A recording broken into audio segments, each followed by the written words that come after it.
Boa tarde, Luiz. Tainara, caros ouvintes, boa tarde. Grandes temas 2. Seguimos hoje com essa pauta. Livramento precisa ser levado a sério. Na sexta-feira falamos do abastecimento de água, com uma rápida citação do esgoto, que é o tema de hoje. O esgoto em nossa cidade foi implantado há mais de 40 anos, salvo engano, na primeira gestão do prefeito Emerson Leal, 1977 a 1983. O projeto teria sido reduzido, subestimado e o local, a Lagoa Grande, era desaconselhado, pois ficava muito perto do centro da cidade. E hoje o sistema está em ruínas, sem utilidade, e só restou mesmo o apelido, Pinicão. Quando foi feito, o tamanho da cidade era mais ou menos um terço de hoje. Em 1998, no terceiro mandato como prefeito do Dr. Emerson Leal, a prefeitura entregou o serviço, junto com a água, com exclusividade à Embasa, que é a empresa baiana de águas e saneamento, uma sociedade anônima que tem o Estado como acionista majoritário. E foi feito um contrato naquela época de concessão, o primeiro, por 20 anos. A segunda cláusula daquele contrato obrigava a Embasa, vou ler aqui a íntegra da cláusula, obrigava a Embasa a operar, manter e conservar os sistemas de água e esgotamento sanitário, garantindo o suprimento adequado, a continuidade e permanência dos serviços, e também fazer estudos, projetos e obras para equacionar e solucionar de forma satisfatória deficiências no abastecimento de água e esgotamento sanitário do município. Esse era o objetivo do contrato, o compromisso da Embasa. O serviço de água sempre foi motivo de reclamações dos usuários. E o esgoto foi totalmente ignorado pela Embasa. O contrato previa, em razão disso, multa pela inadimplência e até mesmo a rescisão contratual. Mas nenhum prefeito, nesses quase 50 anos, tomou essa providência. E o contrato antigo venceu em 2018 e foi renovado em 2019 por mais 30 anos. Foi renovado agora na gestão do atual prefeito. Mesmo a Embasa tendo ficado inadimplente por 20 anos no contrato anterior com relação ao esgoto. E o novo contrato, além disso, viola os requisitos básicos de validade exigidos pela Lei Nacional do Saneamento Básico e deixa a população refém da vontade da Embasa. Em 2022, a empresa anunciou que estava elaborando um projeto de esgotamento sanitário, o que confirma o que a gente sempre diz, que, de fato, o Livramento não tem mais sistema de tratamento de esgoto.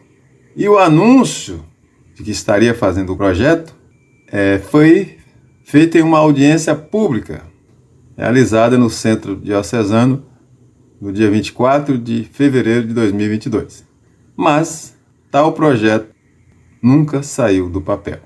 E seguimos com as medievais e precárias ditas fossas sépticas. E também, quem não tem fossas, canaliza os dejetos para alguma fonte de água, rio, lagoa, ou simplesmente deixa correndo a céu aberto, em constante ameaça à saúde pública. A Embasa está voltada simplesmente para o lucro.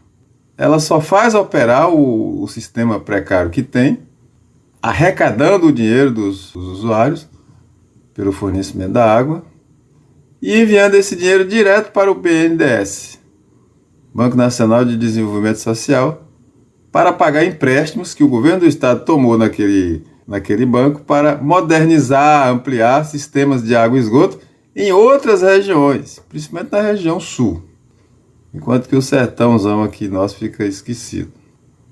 Só metade da população de Livramento teria abastecimento de água potável.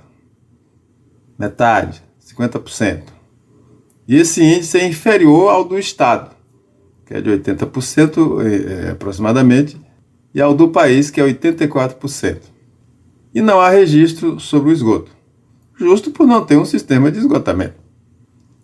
Apenas 30% da população mora em ruas com drenagem de água das chuvas. Esses dados são do Instituto Água e Saneamento e podem ser acessados via internet. Ruas são abertas ou pavimentadas sem canalizar o esgoto e nem a água da chuva. Não tem galerias, não tem saída para a água nem para o esgoto. Se um dia for fazer, tem que esburacar, cavar, desmanchar a pavimentação toda. A prefeitura também não cumpriu o termo de ajustamento de conduta que assinou com o Ministério Público Estadual para construir um aterro sanitário. Os resíduos, ou seja, o lixo recolhido nas casas, são lançados a céu aberto. Todo mundo conhece ali, perto da rodovia que vai para Paramirim, a saída lá para Paramirim. E fica lá de um jeito que ameaça a saúde humana, degrada o meio ambiente e tem provocado morte de animais. Os bichinhos vão lá, principalmente gado, né? Vão lá comer algo que está no lixo e eles não têm noção do perigo. Eles vão mastigando e engolem o saco plástico, que não diz que não digere, que não é digerível, e esses sacos acabam entupindo o tubo digestivo dos coitados que morrem. Bom, todas essas pautas serão, sem nenhuma dúvida, grandes desafios para a nova gestão municipal. E por último, cada um de nós, ao chegar à idade da razão, tem de escolher como quer viver. São muitas as regras de condutas que devemos obedecer. Lá no início dos tempos, bastava seguir o instinto animal da sobrevivência. E dentro de nós há esse comando básico, e é obrigatório, que é automático, de se defender, de evitar o perecimento, a destruição. Disso talvez tenha surgido a tal lei do mais forte, pois só estes sobreviviam. Assim, os fortes, quando ameaçados, destruíam os fracos, na lei da barbárie, e que hoje ainda existe por aí, infelizmente, tanto em guerras sofisticadas como em lutas tribais de remanescentes de comunidades primitivas.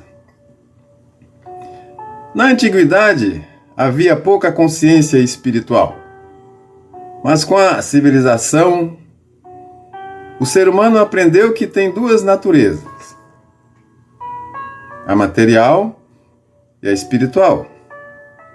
Então pode escolher sobre qual das duas quer viver. Cada uma delas tem regras próprias. Sob o domínio dos gozos mundanos, ou seja, ele terá de escolher, ou na perspectiva da espiritualidade, voltado para o Criador. Um modo e outro têm regras próprias. Na escolha material, as pessoas vivem pelas regras mundanas, entregando-se ao gozo dos sentidos, do que faz parte, por exemplo, priorizar bens materiais, e a satisfação das sensações corporais, sem se dar conta de que isso degenera o corpo e o espírito. O grande teste é que o prazer da escolha espiritual é certo, é infinitamente melhor, duradouro, mas não é imediato. Exige provações, trabalho duro, concentração, orações e longa experiência psíquica. De início, há muito sacrifício, renúncias, mas é o caminho, cuja escolha é difícil. E por isso a maioria evita. Prefere o conforto, a zona de comodidade, o ilusório e efêmero da vida material, por ser mais sedutor. Benditos, pois, os que ficam atentos aos sinais de Deus. Pensem nisso. E é o que trouxemos para hoje. Tenham sempre bom ânimo.